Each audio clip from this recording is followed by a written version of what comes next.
Have you ever woken up in the middle of the night with the strange feeling that your dream meant something? Not the kind of vague feeling that fades the moment you open your eyes, but something that stayed. An image, a scene, a symbol you couldn't stop turning over in your mind, like someone searching for a meaning they know is there but can't quite name. Most people dismiss it. They file it away as a curiosity, or don't file it at all. They move on with the day. But you're not most people. Because the chosen dream differently. Not necessarily more often, but with more weight, with more layers, with scenes that feel less like dreams and more like messages. And what hurts the most isn't the dream itself. It's waking up with no one around who understands what you're trying to describe. Today that changes. There are 7 types of dreams that appear with disproportionate frequency in the lives of the chosen. 7 patterns that heaven uses with a consistency that demands attention to communicate things that the words of daylight cannot reach. And each one carries a meaning that goes far beyond what ordinary dream interpretation books can see. Because those books were written for everyone, and you are not everyone. The first is the dream you can never forget. We're not talking about a recent dream. We're talking about that dream from childhood, or from years ago, that stayed with you. The one you can still describe in detail. The one that appeared once, maybe twice, and left a mark that time never erased. Have you ever wondered why some dreams completely vanish by mid-morning, while others linger for decades? That's not random. Memory has a natural filter. It discards what carries no weight. What remains, remains because it had a weight your spirit recognized. Even if your conscious mind didn't yet know what to call it. It's as if a part of you filed that dream away with an invisible label, "Keep this, you'll need it later." The chosen tend to have at least one dream like that, sometimes 2, and almost always when they look back they realize that dream appeared at a turning point. Before a loss, before a change, before an awakening that was still on its way. It wasn't a coincidence, it was a warning. A preparation. Heaven placing you in position before you knew you'd need to be in position. If you have a dream like that, don't dismiss it. It didn't stay by accident. The second is the chase dream, and it is far more misunderstood than it appears. Almost everyone has dreamed of being chased by something, but there's a specific version of this dream that appears in the lives of the chosen in a particular way. You run, but your legs won't respond. You try to scream and the sound doesn't come out. You can see the exit, but something always gets between you and it. The common interpretation is fear, anxiety, built-up stress, and it can be. But in the chosen, this dream often isn't speaking about fear. It's speaking about resistance. There is something in you being called to move forward, and another part of you that is holding back. What is chasing you in that dream is rarely an external enemy. It is the version of you that has not yet been accepted, the calling you haven't yet dared to name out loud, the identity that is taking shape, and that part of you still fears to carry. Heaven doesn't send this dream to frighten you. It sends it to show you where the resistance lives, because as long as you don't name what you are running from in yourself, the chase continues. In your dreams, and sometimes in real life, in those patterns of self-sabotage that you recognize but still can't fully stop. The next time this dream appears, instead of asking what is chasing me, ask what am I still running from becoming. I need you to pay close attention now. You have carried these dreams your whole life, waking up with images that no one around you could interpret, sensing that something was there, and having no one to help you decode it. That carries a weight that time does not erase. That feeling of carrying messages you can't fully read, of knowing something greater is communicating with you but not having the key, is what brought you here. The Origin Codex reveals the 12 marks that were sealed in you before birth, the 12 marks that no one around you has ever been able to name. It is the path prepared for chosen ones who are ready to look at what they have always known on the inside. Along with the Codex, you receive 7 sacred companions, 5 guides that decode the deepest marks you carry, from the rejected child to the frequency the world called a flaw, from the abundance that has always slipped through your fingers to the signs that appear without explanation. Plus the complete audiobook of the Codex and an audio activation sequence for each mark you carry. The link is in the pinned comment, but it won't be there for long. Moving on. The third is the flying dream, and it almost always appears at a specific moment in the journey. You fly, really fly. Not that anxious hovering where you can barely keep yourself in the air, but clean, high, effortless flight, with a lightness you wake up wishing you could carry with you. A lot of people have this dream, but in the Chosen it tends to appear at 2 very precise moments, right before a real turning point in life, or right after a courageous decision that cost something, as if the Spirit needed to show you before or after that altitude is possible, that what feels too heavy to carry on the ground disappears when you are in the right place. There is something restorative about this dream that goes beyond the pleasure of the image, because the Chosen often spend a great deal of time feeling the weight of things that no one around them seems to feel with the same intensity. You feel what others dismiss, you carry what others can't see. And that is exhausting in a way that is hard to explain to someone who doesn't feel it. The flying dream is not an escape from that weight. It is a reminder that the weight is not your final nature, it is your current season, and seasons pass. The fourth is the water dream, and it is one of the richest in spiritual language. It might be the ocean, a river, a rain that won't stop, or you submerged in something that feels frightening in the dream but leaves a strange peace when you wake. Water, in the dreams of the Chosen, almost always speaks of process, of purification, of something being washed away, dissolved, or transformed, even if the process looks violent from the outside. Have you ever dreamed you were drowning and woken up in peace? Did that disorientation confuse you? It makes sense that it would, because the language of this dream is counterintuitive. What looks like drowning is immersion. What looks like loss of control is surrender. What looks like the end of something is the beginning of something else that doesn't yet have a visible form. The Chosen go through many seasons of immersion in life, periods when everything feels too fluid, too unstable, without solid ground. And in those seasons the water dream appears, not to confirm that you are losing yourself, but to confirm that the process is working. Water does not destroy what was built to last. It dissolves what should never have stayed. And that includes the versions of you that you adopted to survive, but that were never really yours. The masks you learned to wear so early that you forgot they were masks. The patterns you inherited from people who were also just trying to survive, and who passed them to you not out of cruelty, but because it was all they had. Water knows this, and in dreams it does the work that waking life hasn't been able to finish.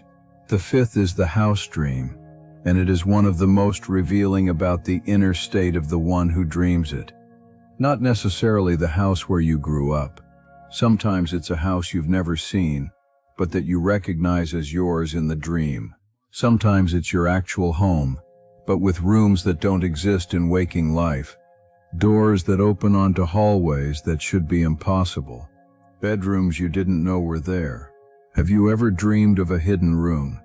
This is one of the most common dreams among the Chosen, and what it almost always points to is simple but profound. There is a part of you that has not yet been explored, an internal dimension that exists, that is available but that has not yet been opened. The hidden rooms in dreams are rarely frightening when you enter them. Most of the time they are spacious, full of light, or full of things you recognize as yours, but didn't know you had stored away. It is the Spirit showing you that your interior is larger than you believe, that what you know of yourself is only the ground floor, and there are entire floors waiting. The house in ruins, on the other hand. If you dream of your house crumbling, with walls giving way, with roofs caving in, almost always speaks of an internal structure that needs to be rebuilt, not destroyed, rebuilt. There is an enormous difference between the two, and the dream, when you pay close attention, usually makes that clear. The chosen one who dreams of a house in ruins is usually at a point of transition. The old structure of beliefs, of identity, of ways of functioning in the world can no longer hold the weight of what is growing on the inside. And the dream is not catastrophe. It is a notification. It's time to build differently. The sixth is the death dream, and almost no one talks about it without unnecessary anguish. You die in the dream, or someone close to you dies, or you witness something ending in a way that feels definitive, heavy, too real to be just a dream, and you wake up with your heart pounding, relieved it was only a dream, but still carrying something that doesn't fade quickly. Here is a truth that changes everything. In dreams, death almost never means death. It means the end of a cycle. It means transformation. It means that something, a version of you, an old pattern, a belief that no longer serves, a relationship that was being maintained out of habit rather than love, is coming to an end. And the Spirit uses the strongest image there is to mark that clearly. Because some endings need to be honored as endings, not softened, not ignored, not dragged out for months of ambiguity. Real endings that open space for real beginnings. The chosen go through many of these endings, more than average, because their journey demands more transformations. Every layer that falls is a small death. Every belief that can no longer hold the weight of the truth you are encountering is a small death. Every version of you that you leave behind, with gratitude or with grief, is a small death. And the dream appears to say, this is happening, and it's okay, let it go. If you have this dream often, it is not a sign of something dark approaching. It is a sign that you are in a period of intense transformation, and that heaven is accompanying every step of that process. The seventh is the rarest, and the hardest to describe to someone who has never had it. It is the dream in which you receive an instruction, not necessarily in words. Sometimes it is an image that you simply know the meaning of, within the dream. Sometimes it is a voice, clear, unlike any voice you know, but that you recognize as trustworthy in a way you can't explain. Sometimes it is a presence, a light, an encounter with someone who doesn't exist in your waking life, but who you feel, in the dream, as a guide, as an elder, as someone who was sent specifically for that moment, and you wake up with the message. Not fragmented, not confused the way most dreams are, but clear, complete, as if you had received something you were meant to keep. This dream appears at critical moments, before important decisions, in the middle of periods of deep disorientation when you don't know which way to go, after prayers you didn't even know you were praying, those internal conversations with heaven that begin as thoughts and end as surrender. The prophets in the Bible received instructions this way. Samuel, still a child, hearing a voice in the night that he didn't initially recognize as God's. Jacob, waking after a night of wrestling with something that changed his name and his direction forever. Joseph, the Joseph of Egypt, whose entire life was shaped by dreams that no one around him could interpret, but which he kept as maps. You don't need a title to be someone heaven uses this way. You need to be available, present, willing to listen even when the message arrives in a way the world around you will not validate. If you have ever had this dream even once, hold on to that. It is not your imagination. It is not your brain processing the day. It is a different frequency touching a part of you that exists precisely for that purpose. And when that frequency touches you, it doesn't ask permission. It simply arrives. In the silence between one thought and the next. At the edge of sleep, in the exact moment you finally stop trying to control everything. Now, an honest question. Of all 7 dreams you heard about today, which one brought that subtle feeling of recognition? You know well, the one that appears when a truth lands in exactly the right place. Because that reaction is not random. The chosen have an internal recognition system that works differently from most people's. You don't process only with the mind, you process with your entire body, with that tightness in your chest that sometimes precedes a moment of clarity, with that sudden stillness in the middle of the noise that signals something important is being registered. That system was placed in you on purpose, so that when the message arrived in dreams, in synchronicities, in the voices you sometimes hear in that space between sleep and waking, you wouldn't dismiss it, you would recognize it. And recognition is always the first step, that something here is true, that comes before everything else. You know what we're talking about.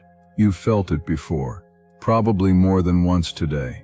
The question is, how much have you been trusting it? Because many chosen ones reach a certain point in life with that system a little clouded. Years of being told you feel too much, years of learning that what you perceived wasn't welcome, years of tuning your frequency down to fit into spaces that were never made for it. And then the dreams come, trying to speak, and you no longer quite know whether you can trust what you're receiving. That is understandable, it is human, and it is exactly where many chosen ones get stuck for a long time. Not for lack of gift, but for lack of confirmation. For never having had at any point in their lives someone who looked at everything they are and said, "This makes sense. You are not making it up. You are not exaggerating. You were made this way on purpose." If no one has said that to you yet, hear it now. You are not making it up. You are not exaggerating. You were made this way on purpose. The 7 dreams you encountered today are not coincidences scattered through your life. They are part of a language that heaven uses specifically with those who have ears for that frequency. And you clearly do, or you wouldn't be here, making it to this point, feeling what you are feeling right now. This language does not need to be decoded with anxiety. It needs to be received with attention. Start paying attention to your dreams from today onward in a different way, to begin recognizing patterns. Which ones repeat? Which ones appear before turning points? Which ones leave an emotional trace that outlasts the dream itself? That kind of record keeping is a form of reverence, a way of saying to heaven, "I am listening, keep going." And when you begin to listen with more attention, the language usually becomes clearer. If something in you recognized itself in this video, write in the comments which dream touched you the most, and what you think it has been trying to tell you. You don't need to be certain. You don't need a complete interpretation. Just write what comes. Because something happens when you put into words what was only living inside you. A kind of grounding, of confirmation. As if the truth once named becomes more real and more available to work in you. And if someone here recognizes your dream, they will respond. Because the chosen recognize the chosen, even among strangers, even in a comment section, even having never laid eyes on each other. You are not alone in this language. You never were. You are not broken. You are marked. Walk in your origin.